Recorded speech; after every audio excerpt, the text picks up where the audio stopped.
So our first candidate, we're going to talk to the mayoral candidates first, and our first candidate is Frank Auman. Frank Auman and his wife Gay have lived in Smoke Rise for 11 years this spring. Their daughter Anna, hold on, and Emma were both married in 2014, and one lives in Charlotte and one lives in Smyrna. Their daughter Grace is a junior at Providence Christian Academy. They're active in the Smoke Rise Country Club, SRCA, Mountain Mums, and particularly the Walk to Remember, which we had recently, which honors young people who lost their lives primarily on US 78 in accidents. Frank is the owner of Flat Rock Enterprises in Tucker, and their primary business is Pincentives. And Pincentives makes lapel pins, commemorative coins, and other similar metal objects. He was in the leadership of Tucker Together, Tucker 2014 and Tucker 2015, and he was down at the Capitol a whole lot working on passage for the Tucker bill in the legislature. We have a timer. Where's our timer?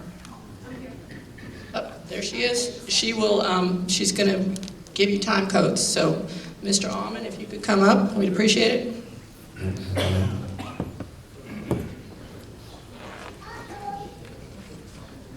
Well, Pam handled the first part of my 5 minutes worth of talking, so I'll use that part to say thank you to all of you who've come out. It's not a great night for getting out of the house and sitting in a meeting, so I want to thank you for taking the effort, and I hope we'll make it worth your while. And also to thank SRCA, which is a great organization, does a lot of work in the community here and really keeps us up on issues and civic matters that we need to know about. So thanks to Michael and especially to Pam and Virginia for putting this event on.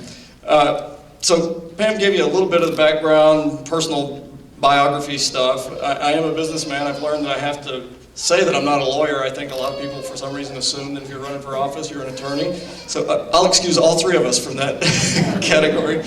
I'm a businessman, a small businessman, which means I've negotiated employment agreements and health insurance contracts and leases and all those kinds of things. Most of my business career has been in small business. A lot of it has been in startups. I've bought a couple of small businesses, started a couple, sold a couple.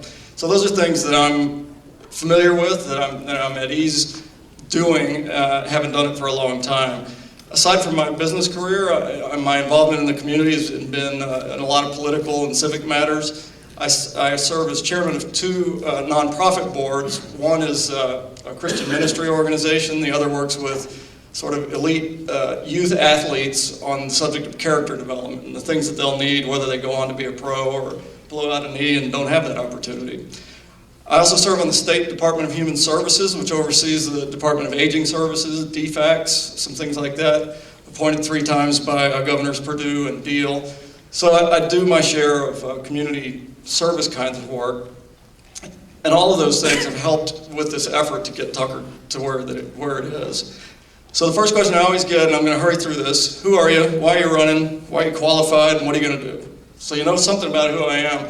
I'm running because I got involved in the cityhood movement before it had a name, and then it became Tucker Together, which was an organization to sort of educate the community and talk about how do we respond to this lakeside city map that came to the corner across from Tucker High School. Our goal in the beginning, and the expressed goal of many of you and the people we talked to, we actually commissioned a formal poll to ask people about Tucker. What should our response be? The first thing, absolutely, was we want to protect Tucker. And in the beginning, that meant borders. We want to define finally what is Tucker so that we can put an end to the encroachments on our community.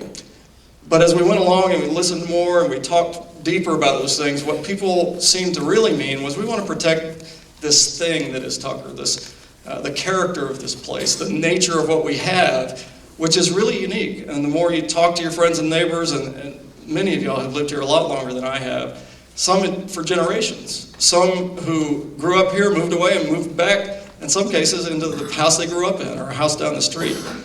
That doesn't happen in many places, and it's a unique thing about Tucker.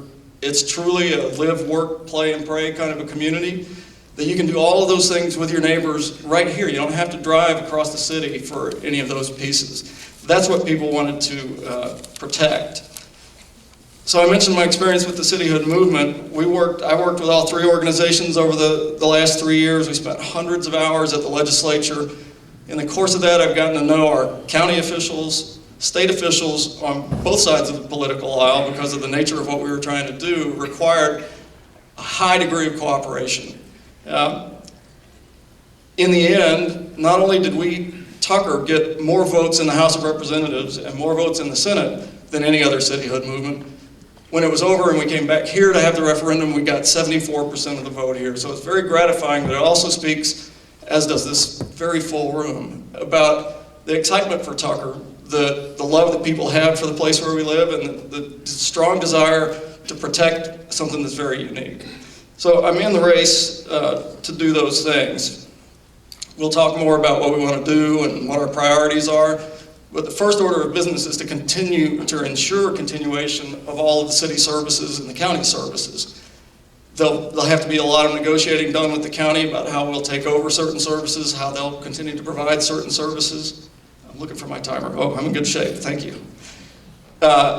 So the first thing is to ensure that those services continue without disruption, and that where we can actually improve on them as a result of the negotiations that are coming up. Secondly, we've got to establish our revenue sources. Like any startup, we're basically a $10 million startup. That's roughly what our budget will be in the first year. We've got to secure those sources of revenue. We've got to ensure that we've got a budget that balances and that our expenses stay within those sources of revenue. And third, we've got to get people like you involved in the process.